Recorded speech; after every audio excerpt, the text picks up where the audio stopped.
వీక్షకులకు స్వాగతం. నమస్కారం. పార్లమెంట్ 2 సభల్లో అమరావతి చట్టబద్ధతపై చర్చ జరుగుతున్న వేళ ఉండవల్లి ప్యాలెస్లో జగన్మోహన్ రెడ్డి అమరావతి ప్రాంత రైతు శేషగిరమ్మను కలిశాడు.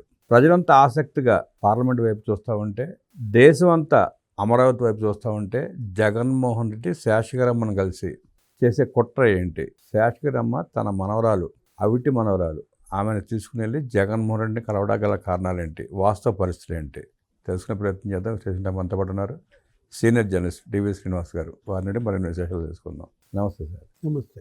శేషగిరమ్మని కలిశాడు జగన్మోహన్ రెడ్డి. ఎవరు కలిపారో, ఎందుకు కలిపారో తెలియదు. దేశం అంతా అమరావతి వైపు చూస్తూ ఉంది, రాష్ట్ర ప్రజలంతా పార్లమెంట్ వైపు చూస్తున్నారు. ఈ సమయంలో జగన్మోహన్ రెడ్డి ఆవిడని అక్కడ పెట్టుకొని ఆవిడతో మంతనాలు జరిపి ఏం కుట్ర చేసే ప్రయత్నం చేస్తున్నాడు? ఎట్లా చూస్తారు, ఎట్లా విశ్లేషిస్తారు? శేషగిరమ్మకి ఏమన్నా ఇల్లు కట్టించిస్తాను అని చెప్పాడా? అట్లాంటి వాగ్దానాలు చేసే అలవాటు జగన్ రెడ్డికి అలవాట్లేదుగా. ఇప్పుడు ఒక నాయకుడిగా, ఒక మాజీ ముఖ్యమంత్రిగా, ఒక పార్టీ అధినేతగా, ఒక బాధితురాలు వచ్చి నిన్ను కలిసింది. సరే, తనంతట తను వచ్చిందా, ఎవరన్నా తీసుకొచ్చి కలిపారా, నువ్వే పిలిపించుకున్నావా? ఏంటి నువ్వు ఆమెకి చేసిన న్యాయం? ఒక చిన్న ఉదంతం చెప్తాను. లాస్ట్ రంజాన్కి లోకేష్ మంగళగిరిలో ఒక ముస్లిం కుటుంబం ఇంటికి వెళ్ళాడు. ఇది నారా లోకేష్ మంగళగిరిలో ఒక ముస్లిం కార్యకర్త కుటుంబం ఏంటి, వాళ్ళు ఏదో పిలిచారు, వాళ్ళ నాయకుడు కాబట్టి, వాళ్ళు మరి అభిమాన నాయకుడు కాబట్టి రంజాన్కి మా ఇంటికి రండి అంటే అదేదో ఇస్తారు కదా, ఇఫ్తార్ విందులాగా. వెళ్ళాడు, వాళ్ళు పెట్టినటువంటి ఖర్జూరా, డ్రై ఫ్రూట్స్ ఏదో తిన్నాడు, చూశాడు ఆ ఇల్లు. ఇప్పుడు మళ్ళీ ఈ ఏడాది రంజాన్ వచ్చింది. ఇప్పుడు ఆ ఇంటి ప్లేస్లో ఇవాళ 2 అంతస్తుల బిల్డింగ్ ఉంది. అక్కడ బిల్డింగ్ కట్టించి ఇచ్చాడు ఆయన.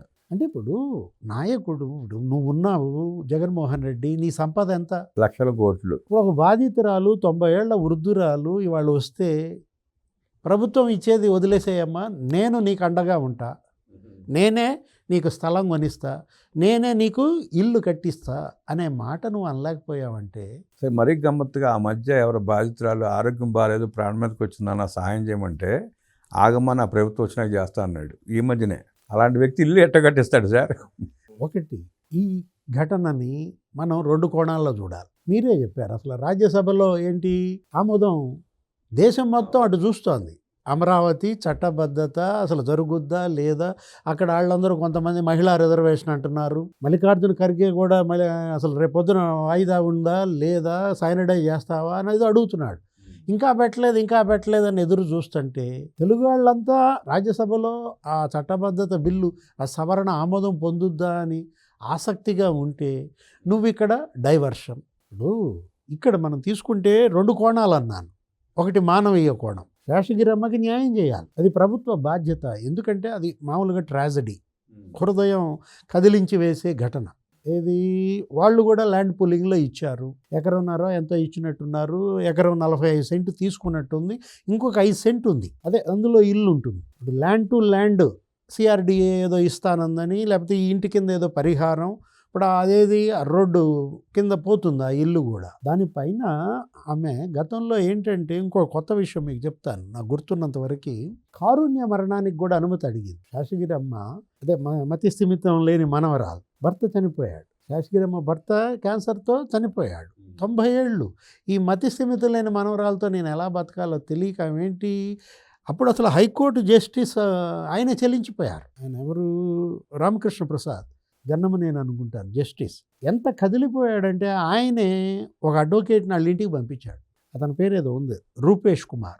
ఇది తన సొంత కారులో పంపించాడు జడ్జి గారు. ఆయన కారు ఇచ్చి అడ్వకేట్ని వెళ్ళి నువ్వు అక్కడ గ్రౌండ్లో ఏంటి అసలు పరిస్థితి చూసి రమ్మని, అంతగా కదిలించి వేసేటటువంటి ఘటన. ఏది, వీళ్ళకి ప్రభుత్వ బాధ్యత. ఆయన కూడా జడ్జి గారు ఏమని చెప్పారు, ఆ కుటుంబాన్ని ఆదుకోండి, ఏదన్నా వృద్ధుల సంరక్షణ కేంద్రం ఉంటే చేర్చండి. అదేది, వృద్ధాశ్రమాలు ఉన్నాయి కానీ సంరక్షణ కేంద్రం అంటూ ఏది లేదండి అని ఏదో వీళ్ళు ఇచ్చినట్టున్నారు. పెన్షన్ ఏదో ఇస్తామన్నారు, ఆ పెన్షన్ కూడా భారీగా పెట్టాలనే ఆలోచనలో కూడా ఉండుంటారు. ఏదో ఇప్పుడు తలసేమియా ఈ వ్యాధిగ్రస్తులకు ఇచ్చినట్టుగానే ఏదైనా 10,000 15,000 ఇచ్చేటట్టుగా. ఆమె 90 ఏళ్ళు, ఆవిడకి పెన్షన్ ఇస్తా ఉన్నారు, మనవరాలకు పెన్షన్ ఇస్తా ఉన్నారు. ఆమెకు మతి స్థిమితం లేదు, వికలాంగ పెన్షన్కి ఆల్రెడీ ఉందన్నమాట. అంటే ఇప్పుడు పెన్షన్తో నాకేంటనో ఏదో అంటున్నట్టుంది ఆమె. ఎవరో అతను వాళ్ళ చుట్టమో ఎవరో, బ్రహ్మేంద్ర ఎవరో అంట, అతను తీసుకొచ్చి కలిపినట్టున్నాడు జగన్మోహన్ రెడ్డికి. ఇప్పుడు ఆ బాధ, ఆ గాథ ఆలకించిన జగన్మోహన్ రెడ్డి బాధ్యత ఏంటండి? ఎలహంకి వెళ్ళిపోతావా? అంతే, పని అయిపోయింది. అసలు ఇప్పుడు సుబ్బారెడ్డి రాజ్యసభలో మాట్లాడతాడు, మిథున్ రెడ్డి లోక్సభలో మాట్లాడతాడు. రైతుల పైన అబ్బో అసలు ఎక్కడ లేని ప్రేమ కురిపిస్తున్నారు. అసలు మొసళ్ళు కూడా వీళ్ళకి దేవుడిపై సిగ్గుపడతాయి. ఏది అసలు మాకే రాటల కన్నీరు, మొసల కన్నీరు అనాలా? ఆ ప్లాట్లు ఎందుకు ఇవ్వలేదు, ఇంతవరకు అసలు ప్లాట్లు ఇవ్వలేదు అంటారు. సుబ్బారెడ్డి అదే అంటాడు, మిథున్ రెడ్డి అదే అంటాడు, ఇతను కూడా ప్రెస్ మీట్లు అదే అన్నాడు జగన్మోహన్ రెడ్డి. మనం అంటోంది చంద్రబాబు వైపును ఒక ఏళ్ళు చూపిస్తే 4 ఏళ్ళు నీ వైపు చూపిస్తాయి. సార్ అక్కడ మామూలుగా అమరావతి చట్ట పద్ధతి మీద చర్చ జరుగుతూ ఉంది, అభివృద్ధి మీద లేదా క్యాపిటల్ మీద చర్చ కాదుగా. చట్టపద్ధతి గురించి మాట్లాడి దాన్ని సాల్వ్ అయిపోయినాక మళ్ళీ రావాలని వేరే చర్చ, బిల్లు పెట్టుకోవచ్చు కావాలంటే చర్చ, అమరావతి మీద చర్చ కావాలని చెప్పి. అది లేకుండా వంకలైనమ్మ డొంకపట్టి తిరిగినట్టు అమరావతి చట్టబద్ధ బిల్లు మీద ఈ చర్చ ఎందుకండి వాళ్ళకి? ఇప్పుడు ఈ శేషగిరమ్మ ఉదంతమే ఉంది. ఇవాళ కల్పిస్తావు, ఇవాళ కల్పించారు. ముఖ్యమంత్రిగా 5 ఏళ్ళు నువ్వు ఉన్నావుగా, 5 ఏళ్ళు సీఎంగా ఉన్నప్పుడు ఏ రోజన్నా శేషగిరమ్మ బాధ ఆలకించావా, గోడిన్నావా? అప్పుడే మొదలైంది ఆవిడ బాధ అంతా. ఇప్పుడు ఇది ఏంటి, ఇప్పుడు ఈ ల్యాండ్ పూలింగ్ సమస్య లేకపోతే ఇదంతా కూడా మరి నువ్వు 5 ఏళ్లలో ఆ రైతులకు ప్లాట్లు ఎందుకు ఇవ్వలేదు? 5 ఏళ్లలో జగన్మోహన్ రెడ్డి సీఎంగా శేషగిరమ్మకి ఒక కంక్లూజన్, ఒక సొల్యూషన్ ఎందుకని చెప్పలేకపోయాడు? ప్లాట్ ఇవ్వలేదు, కౌలు ఇవ్వలేదు, ఆవిడకి అలాట్మెంట్ కూడా చేయలేదు, ఏది చేయలే. రైతులకు ప్లాట్లు ఇవ్వలేదు అని చెప్పి వాళ్ళ మొసలి కన్నీరు గరుస్తున్నారు. యాక్చువల్గా రామబ్రహ్మ గారు, ఇప్పుడు భూములు ఇచ్చిన రైతులు ఎంతమంది? 29,233 మంది. 29,230 మందికి 69,421 స్థలాలు ఇవ్వాలి, ప్లాట్లు 69,421. అసలు జగన్ సీఎం కాకముందే 62,718 ప్లాట్లు ఇచ్చారు, అలాట్మెంట్ అయిపోయింది.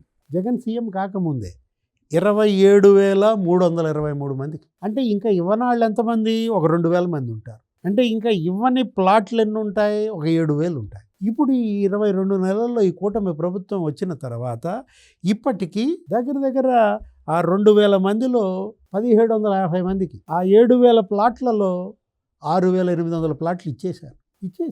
ఇంకా ఎన్ని ఉన్నాయి?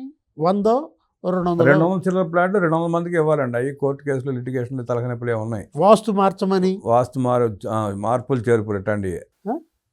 అంటే ఇప్పుడు ఇవాళ ఈ ల్యాండ్ పూలింగ్ ఇది అసలు దేశానికే ఒక మోడల్. ఒక చుక్క రక్తం చెందకుండా, అసలు లాఠీ అనేది వాళ్ళు అసలు బయటికి రాకుండా, పట్టుకోకుండా స్వచ్ఛందంగా రైతులు ఇంత పెద్ద ఎత్తున భూములు ఇవ్వడం అనేది అసలు ఫస్ట్ టైం ప్రపంచ చరిత్రలోనే. ఇది ఒక రేర్ ఇన్సిడెంట్. ఇది మనం చెప్పేది కాదు, పెద్ద పెద్ద రచయితలు, ఆర్థిక విశ్లేషకులు, రాజకీయ విశ్లేషకులు రాసిన వ్యాసాలు. నిన్న లోక్సభ, రాజ్యసభలో 40 మంది ఎంపీలు అదే మాట మాట్లాడారు కదా సార్. ఆశ్చర్యపోయారు. ఇప్పుడు ఎందుకంటే ఇప్పుడు నానో ఫ్యాక్టరీ, కార్ల ఫ్యాక్టరీ పశ్చిమ బెంగాల్లో పెడదాం అనుకుంటే ఏం జరిగిందండి? యుద్ధం జరిగింది. 500 ఎకరాలు అంత సుమారుగా. అది మామూలు యుద్ధం జరగలేదు. అసలు ప్రభుత్వమే పతనం అయిపోయిన పరిస్థితి. ఇప్పుడు రాజశేఖర రెడ్డి సీఎంగా మీకు 2 ఇన్సిడెంట్లు చెప్తా. కాకరాపల్లి అక్కడ ఏదో ఒక పవర్ ప్లాంట్ ఏదో పెట్టాలని చూశారు.